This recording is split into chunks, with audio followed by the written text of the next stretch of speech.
TV Fortaleza. A TV da Casa do Povo há 19 anos.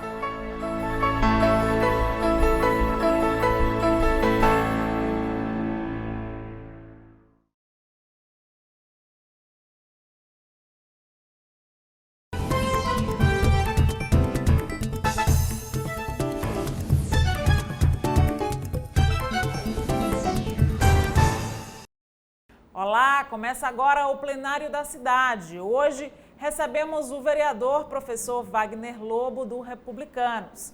O vereador é policial militar e professor, especialista em legislação militar e direito penal. Assume a cadeira de vereador por 4 meses, durante a licença do vereador Carmelo Neto. Seja bem-vindo, vereador. Muito obrigado, eu agradeço o convite. De professor, né, de militar, ao plenário Fausto Arruda, né? Para começar, como foi assim, essa chegada do senhor? Foi assim, como professor de concurso público que eu sou há 15 anos, né? Começou com, às vezes, em alguns momentos de sala de aula, alguns alunos comentavam o porquê de não me candidatar a um cargo eletivo. Não estava nos meus planos. Não estava completamente fora de contexto, tanto é que eu era muito crítico a algumas coisas, mas aí um convite específico fez com que eu me candidatasse. A partir de então, como suplente, eu terminei assumindo, e nessa condição eu vou ver como é que fica daqui para frente, se eu continuo, se eu me candidato novamente. Eu estou vendo ainda, estou aprendendo muita coisa aqui, ainda estou avaliando tudo, mas foi meio que meteórico, porque eu não tinha pretensão, nunca tinha concorrido a cargo algum e, de repente, como suplente, eu terminei assumindo. E aí, uma das pautas, né, do senhor é em defesa também dos estudantes, né, dos concurseiros, né, que o senhor já há tanto tempo trabalha, né, com eles. Seria da meia passagem? Isso. O que ocorre? O aluno que estuda para concurso, na maioria das vezes, ele faz isso presencialmente, ou seja, ele se desloca da casa dele até um curso preparatório para que ele tenha as suas aulas e tal. É aí onde eu tenho um contato com eles presencialmente. Só que eles não têm direito à minha passagem, mesmo sendo estudante, como qualquer outro estudante. Eles tendem a pagar a inteira porque o curso tem uma duração menor.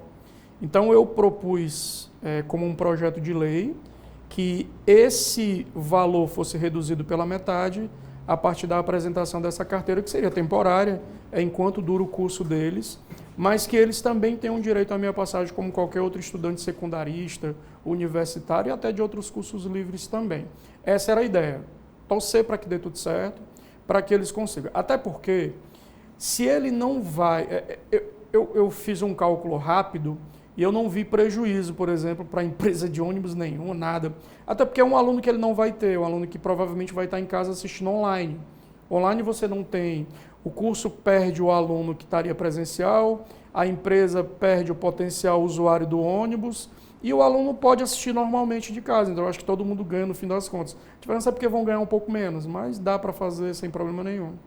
E na maioria das vezes, né, a gente sabe como é difícil você se dedicar a um concurso. Tem muita gente que trabalha e estuda, mas tem muitos que, para poder realmente conseguir esse cargo, largam tudo, né? Ficam com a condição financeira prejudicada para conseguir se empenhar nos estudos. E aí seria uma grande ajuda, né? Com certeza, porque você termina, você tem uma noção, tem aluno, por exemplo, que como ele não tem como pagar a passagem para ir e voltar, inclusive para almoçar em casa, que a grande maioria desses cursos eles estão no centro da cidade de Fortaleza.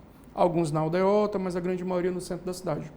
Para se deslocar para lá e ter que se manter assistindo todas as aulas, com foco exclusivo de permanecer estudando, desses que largam tudo, para continuar estudando. Eles têm que bancar almoço, merenda, tudo isso é muito caro. E às vezes eles tendem a ficar o dia todo no curso.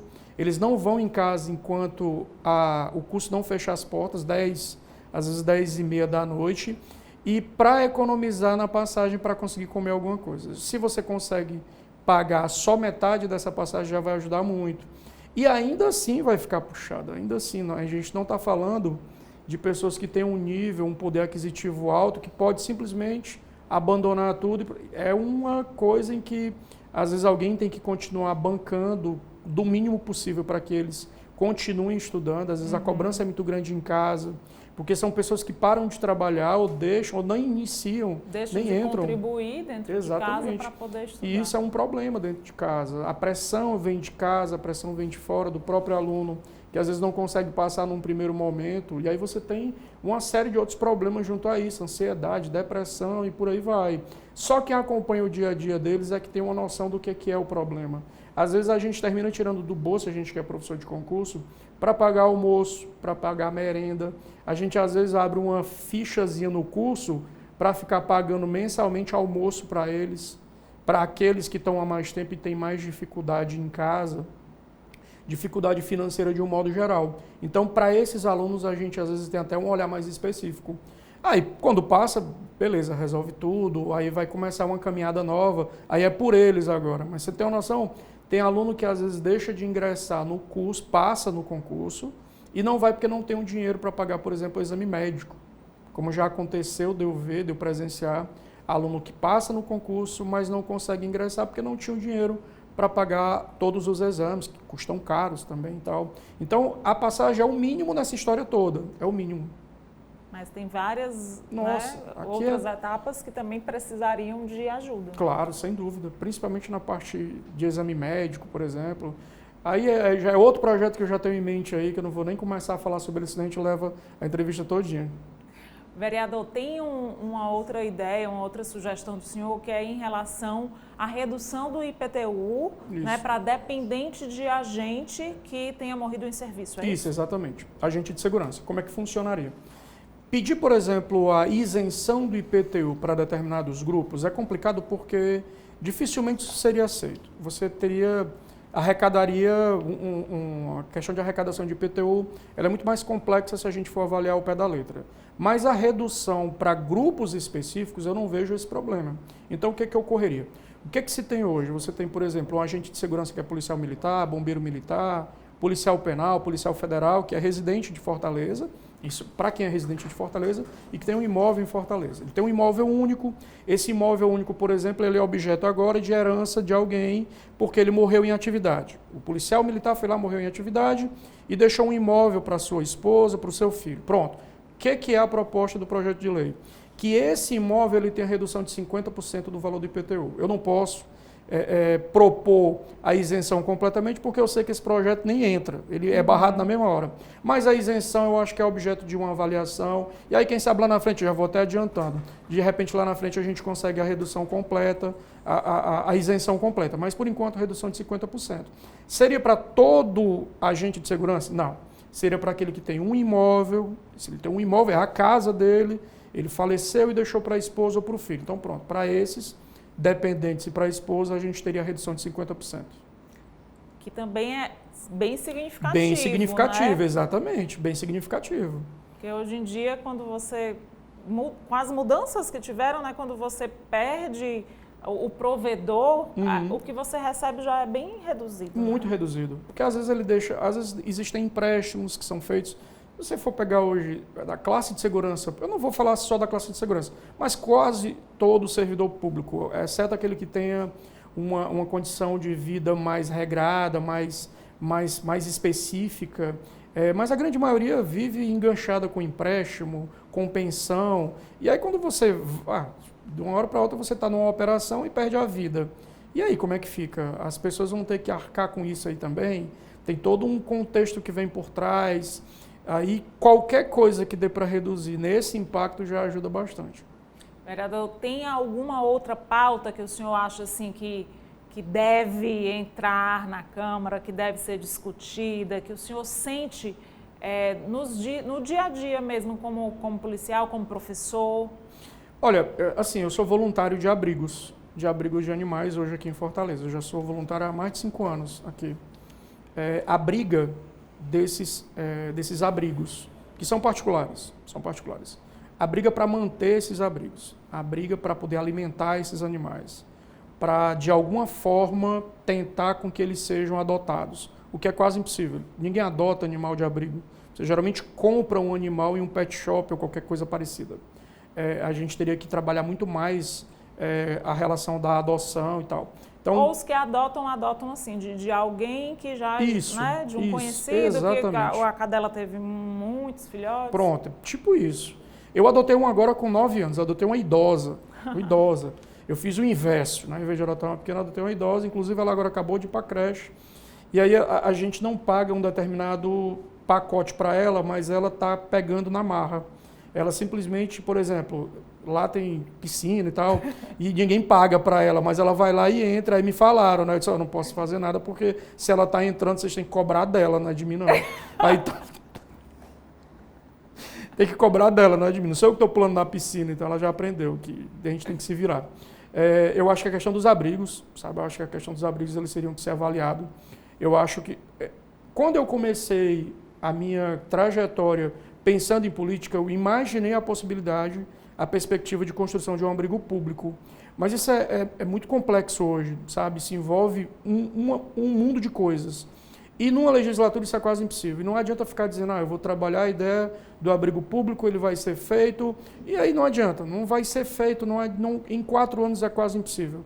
Mas dá para a gente tentar fazer com que a vida de quem faz o serviço da atividade pública, da administração pública, ela seja menos penosa. Pra você ter uma ideia, um dos abrigos que eu sou voluntário, eles começam com a dívida no início do mês, eles já começam devendo R$34 mil. Nossa. Aí entra veterinário, aí entra ração especial. O animal que faz quimioterapia, por exemplo, ele não come uma ração comum.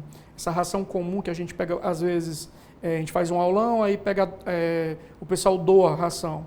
Essa ração ela não pode ser dada para esse animal, porque ele come uma ração especial que custa, às vezes, 4, 5 vezes mais. Então, você imagina você alimentar 400, 500 animais. Todo dia eles têm que comer. Igual a gente.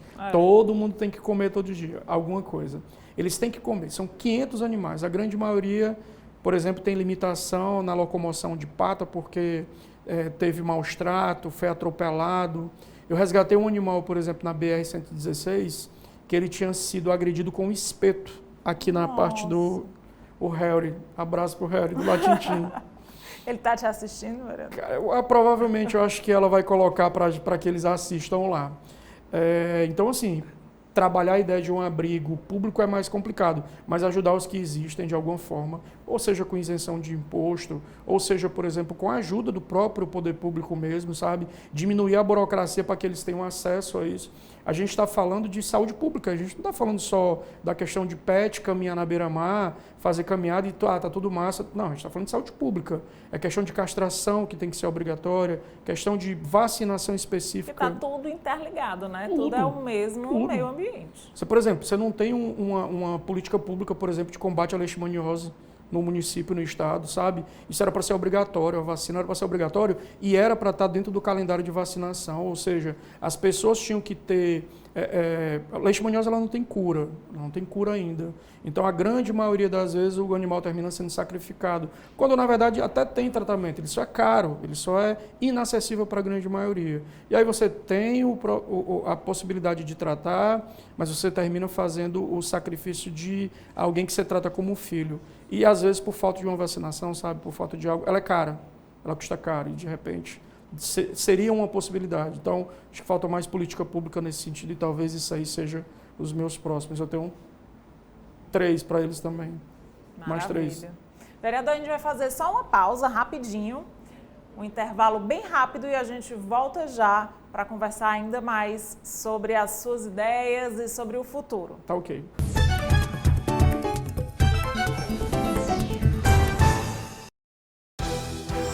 Avançar no social para um futuro mais certo e seguro em Fortaleza.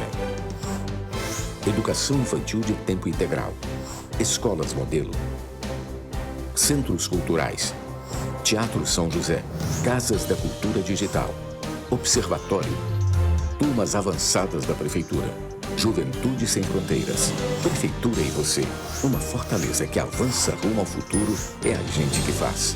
Bem-vindos ao novo ano.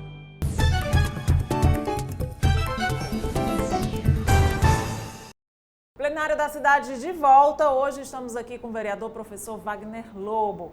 A gente conversou um pouquinho sobre as suas ideias, né, em relação à defesa dos estudantes, concurseiros, também pensando quer dizer, na esposa, né, no Isso. cônjuge do policial, né, que perde a vida, né? Isso, em atividade. E também em defesa dos animais, que é um desejo grande do senhor, né? Mara, se Deus quiser vai dar tudo certo. Que é pai de Dois pets, né? Dois pets. Isso mesmo. Agora também existe também uma luta, um desejo do vereador de trabalhar em defesa das crianças, das pessoas com autismo. Isso, exato. Eu tenho 3 projetos, né, que estão sendo concluídos agora. Um deles já para ser protocolado agora, talvez já nessa semana. Não, nessa não, mas no início da próxima, que é com relação à seletividade alimentar deles, né? O autista ele tem todo um cronograma, ele tem toda uma programação que é dele, que você não interfere nela, e essa seletividade também é alimentar. Ou seja, o que eu proponho, o que é a ideia? E já deixando bem claro, né, que se tudo der certo, ela tende a trazer uma melhoria de vida, inclusive para a própria família, que é quem sofre muito também, principalmente a mãe, né? A mãe ela tem um peso, o fardo da mãe do autista ela é muito pesado. Mas às vezes eles deixam de ir a determinados locais, estabelecimentos, porque eles não podem levar a alimentação do filho de casa. Inclusive, outro dia desse, isso foi até exposto em rede social, uma mãe que teve um problema, que estava meio que sendo obrigada a pagar um valor extra, porque resolveu levar a alimentação do filho de casa. Essa alimentação, o meu projeto é fazer com que ela seja um direito deles de levar e que estabelecimento nenhum possa proibir ou cobrar alguma coisa, que eles chamam de rolha, né, às vezes, de cobrar alguma coisa além disso, caso eles cobrem, que o poder público possa multá-los em razão disso. Isso quer dizer um restaurante, a família vai, levou a alimentação do filho, chega alguém dizendo que não pode, porque a alimentação tem que ser a do estabelecimento, por questões sanitárias, então eles sempre vão ter essa desculpa do sanitário. Mas ela tem que comer isso nesse horário e isso eu tenho que trazer de casa, não pode ser de outra forma. Às vezes é a cor do alimento, às vezes o cheiro, o formato, entendeu? O estado em que o alimento se encontra.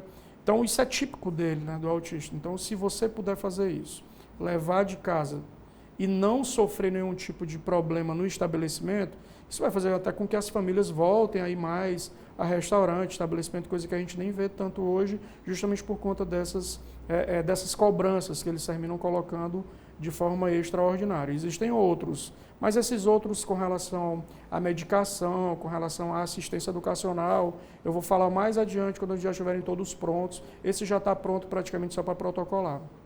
Vereador, e qual a expectativa do senhor para os próximos meses? Próximos meses, primeiro, isso aqui é um aprendizado. Isso aqui tudo é um aprendizado para mim. Eu não tinha a perspectiva de assumir, não tinha a perspectiva de entrar, de iniciar o mandato. Então, hoje, para mim, eu estou aprendendo como funciona tudo. Eu sou muito metódico com relação a funcionamento, a burocracia de tudo. Então, o que eu fiz? Eu primeiro fui decorar, fui ler todo o regimento interno da casa, ver como funcionava tudo para não cometer nenhuma gafe quando eu chegasse. Então, eu já sei como funciona tudo, já sei como é que funciona o andamento de um projeto de lei, de um requerimento, de uma indicação. Tudo isso eu tive que aprender, eu fiz o meu dever de casa. Então, agora eu sei como funciona. Para permanecer, depende de uma nova eleição, mas isso aí é futuro. Com relação aos próximos meses, é tentar fazer com que tudo que seja de interesse da população de Fortaleza, eu não trabalho com aquela ideia de que eu estou aqui porque político A, B ou C, de alguma forma me ajudou. Não. Eu não trabalho para político A, B ou C, para a população de Fortaleza. Então, se a população de Fortaleza, por exemplo, tem interesse em que projeto A, B ou C seja votado e tenha a minha participação, vai ter, independente disso ser mandado ou não pelo partido. Eu já sei que já é uma possibilidade, inclusive, de eu ser expulso de partido qualquer hora, porque não é assim que funciona. Mas, para mim é assim, eu não fui eleito para fazer algo por político A ou B. Eu fui eleito para ver o que é bom, o que é interessante para a população de Fortaleza. Então, para mim, vai ser assim. Se der para ficar bem, se não, volta da aula. Não tem problema, não.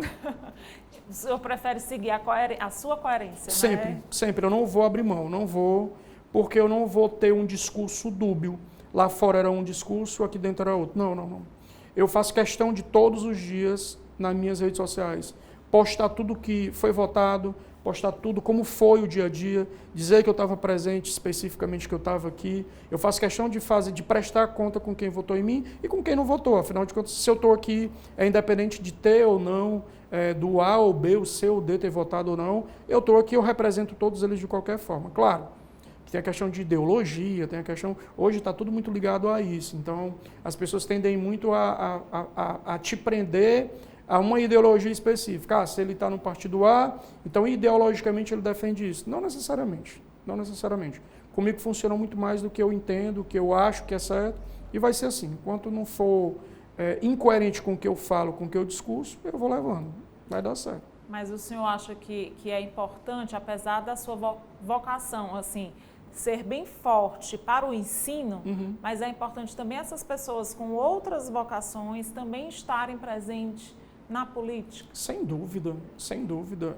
Eu acho que, eu não falo nem de categorias, eu falo de espaços sociais mesmo, sabe? De quem é da periferia, de quem é da comunidade A, B ou C, ter seu representante legal, sabe?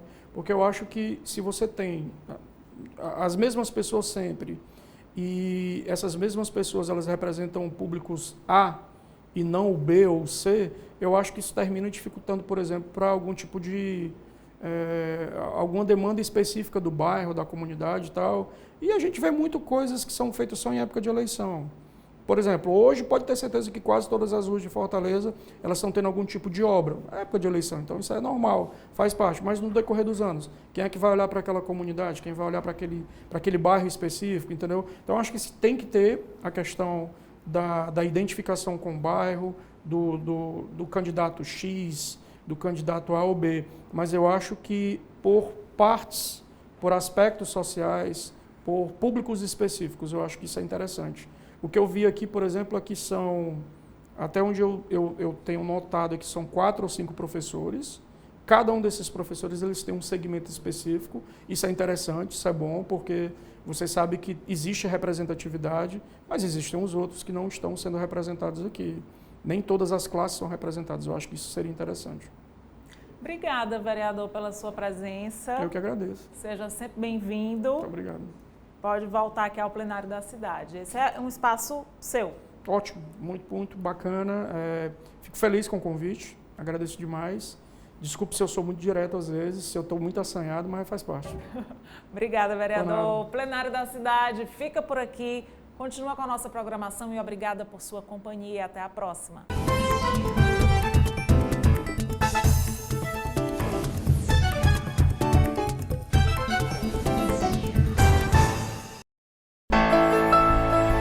TV Fortaleza. A TV da Casa do Povo há 19 anos.